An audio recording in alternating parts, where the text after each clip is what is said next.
Hello दोस्तों, स्वागत है आप सभी का आपके अपने YouTube चैनल फटाफट इंग्लिश के इस क्लास में। दोस्तों, पिछले वीडियो में हमने आपको बताया पार्ट्स ऑफ स्पीच के बेसिक और पार्ट 1 की चर्चा की।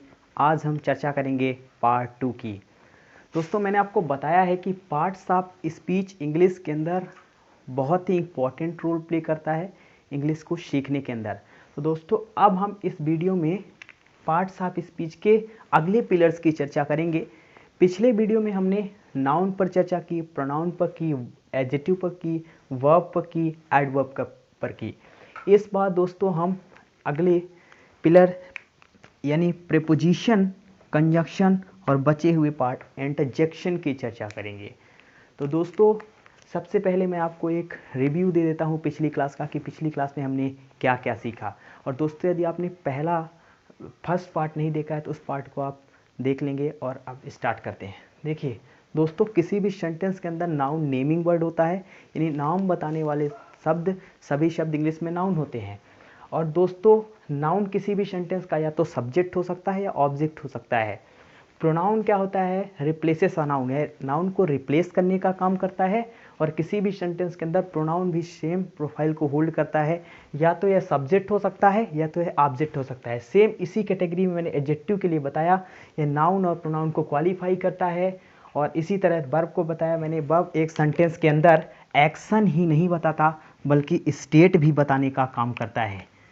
और पिछली क्लास में मैंने एग्जांपल दिया। पिछला वीडियो यदि आपने अभी तक नहीं देखा है तो पिछले वीडियो को जरूर देख लीजिएगा।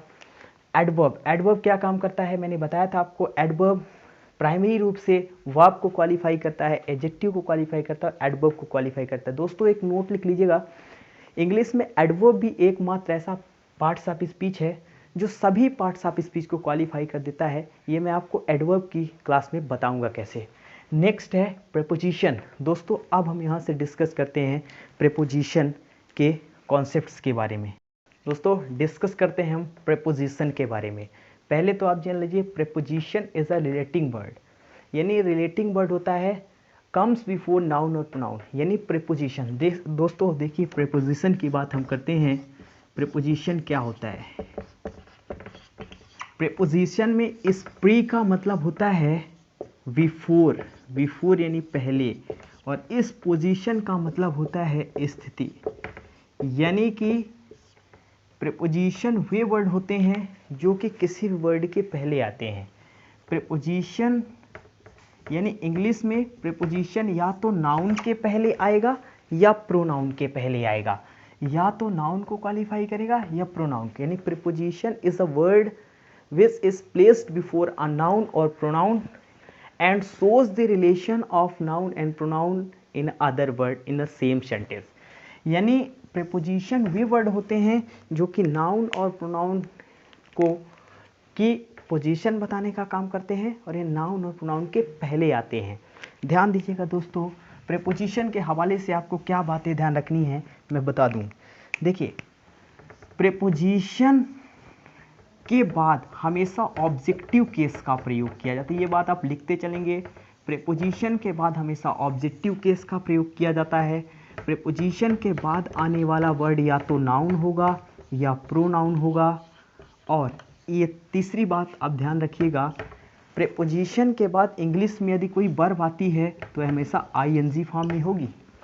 तो ऑब्जेक्टिव केस यानी प्रीपोजिशन के बाद आने वाला वर्ड इंग्लिश में उस प्रीपोजिशन का ऑब्जेक्ट होता है, और ये ऑब्जेक्ट या तो नाउन हो सकता है या प्रोनाउन हो सकता है।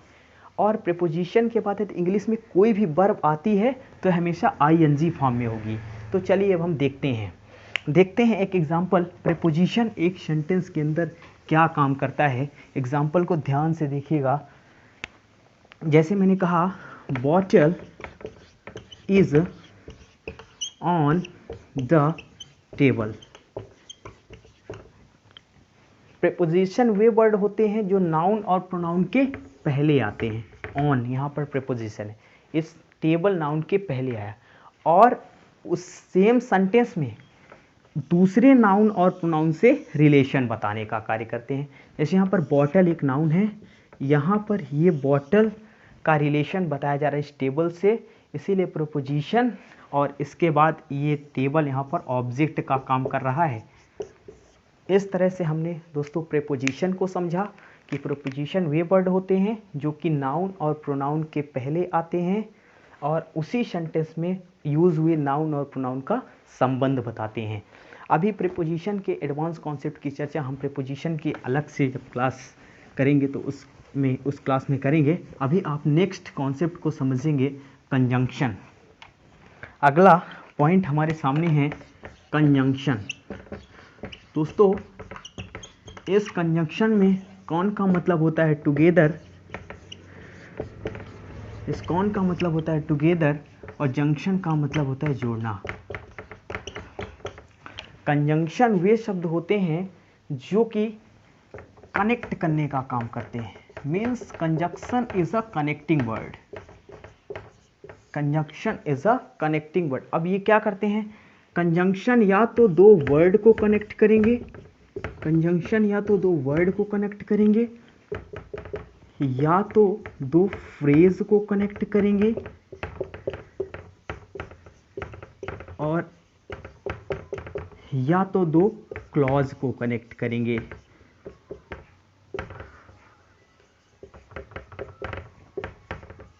कंजंक्शन कंजंक्शन कंजंक्शन कंजंक्शन या तो दो वर्ड को या दो फ्रेजेस को या दो क्लॉजेस को। अब मैं बता देता हूँ आपको फ्रेज क्या होता है। Phrase is a group of word without complete and meaning. Phrase शब्दों का समूह होता है जिसकी मीनिंग अपने आप में कंप्लीट नहीं होती है। सेम इसी प्रकार क्लॉज को समझेंगे। Clause is a group of word with subject and verb, यानी जिसमें सब्जेक्ट और वर्ब होता है वह क्लॉज कहलाता है। यानी इंग्लिश में सीधे हवाले से ध्यान रखिएगा, सब्जेक्ट और वर्ब का जोड़ा इंग्लिश में क्लॉज कहलाता है।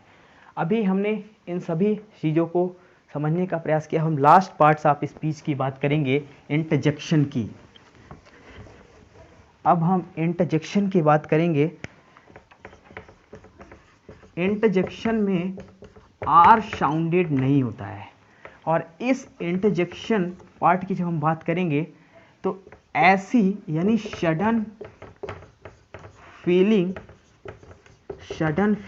Expressing word, sudden feeling expressing word that is called interjection. Interjection वे शब्द होते हैं जो अचानक आई फीलिंग को रिप्रेजेंट करने का काम करते हैं, हाइटेन इमोशन को दर्शाते हैं। जैसे कि मैंने कहा अल्लाश, अल्लाश, bravo,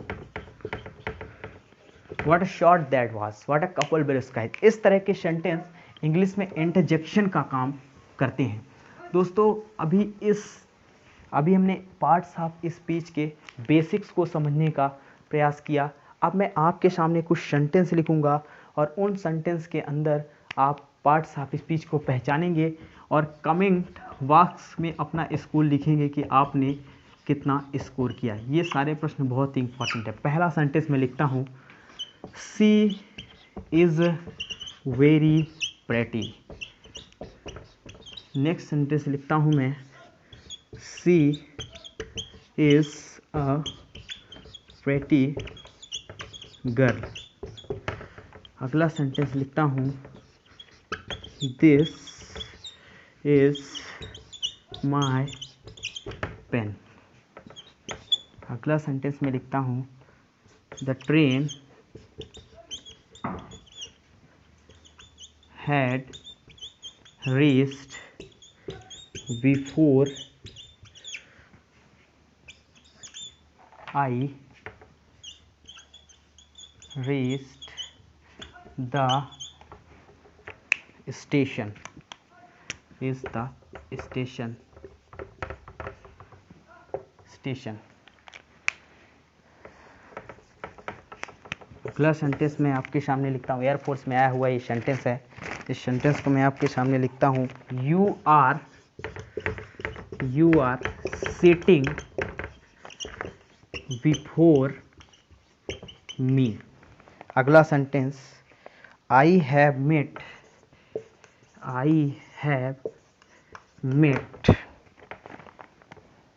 you before, I have met you before. अब जिन जिन वाक्यों में शब्दों में अंडरलाइन करूंगा उन शब्दों को आपको बताना है ये वर्ड कौन सी पार्ट्स ऑफ स्पीच को होल्ड करते हैं।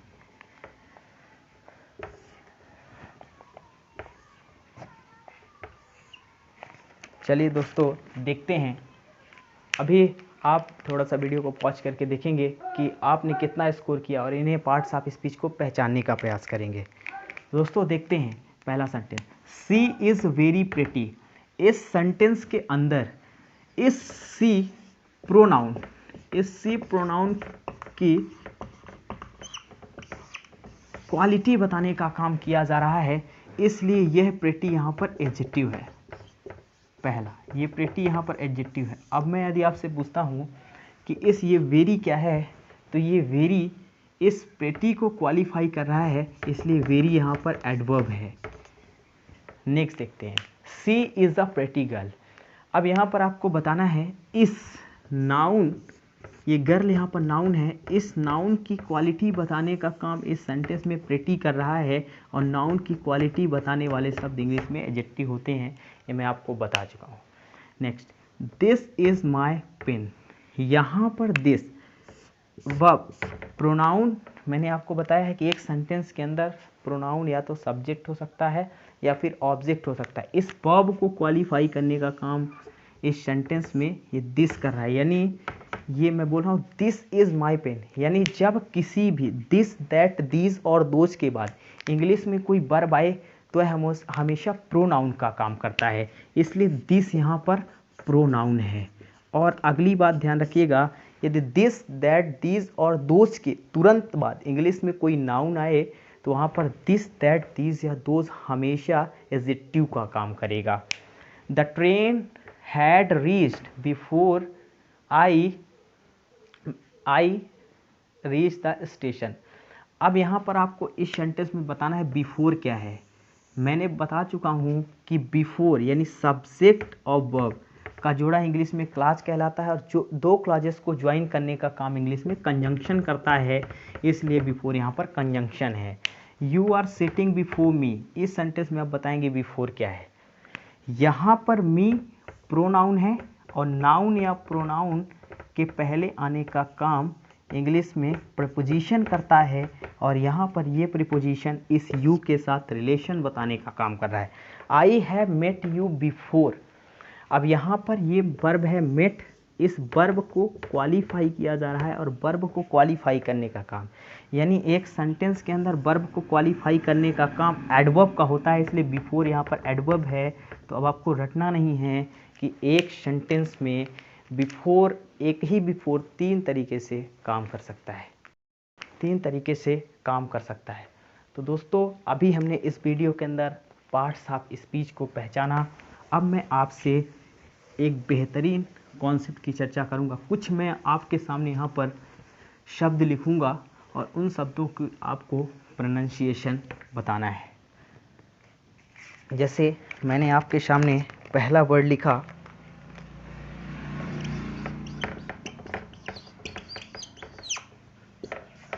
इसी तरह से मैंने आपके सामने दूसरा वर्ड लिखा,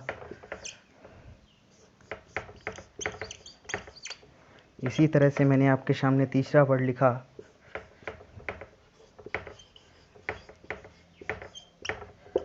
दोस्तों इन तीन वर्डों को आप क्या पढ़ेंगे, इसका क्या प्रोनाउंसिएशन करेंगे? एपिटॉम, इसे हम कहेंगे एपिटॉमी। इसका करेक्ट प्रोनाउंसिएशन है एपिटॉमी। एपिटॉमी, एपिटॉमी एक स्टैंडर्ड बताने की बात करता है। सेम इसी प्रकार मैंने अगला वर्ड कहा, इसे आप पढ़ेंगे अस्थमा। अस्थमा कहना सही नहीं है, अज़मा, अज़मा। यहाँ पर इसका करेक्ट प्रोनाउंसिएशन होगा अज़मा। इसी प्रकार से यहाँ पर ये लिखा है, आप इसे पढ़ते almond. Almond is not a correct pronunciation, almond इसका करेक्ट प्रोनाउंसिएशन होगा, अहमंड। इस प्रकार से दोस्तों इस वीडियो में मैंने आपको बताया कि कुछ करेक्ट प्रोनाउंसिएशन, और मैं यदि अभी तक आपने मेरे चैनल को सब्सक्राइब नहीं किया तो अवश्य कर लें, क्योंकि इसी तरह के ग्रामर के शानदार कॉन्सेप्ट में लाता रहूँगा। मिलता हूँ, और वीडियो को शेयर ज़रूर कर दीजिएगा। मिलता हूँ आपसे नेक्स्ट वीडियो में, तब तक के लिए take care, good bye, thank you.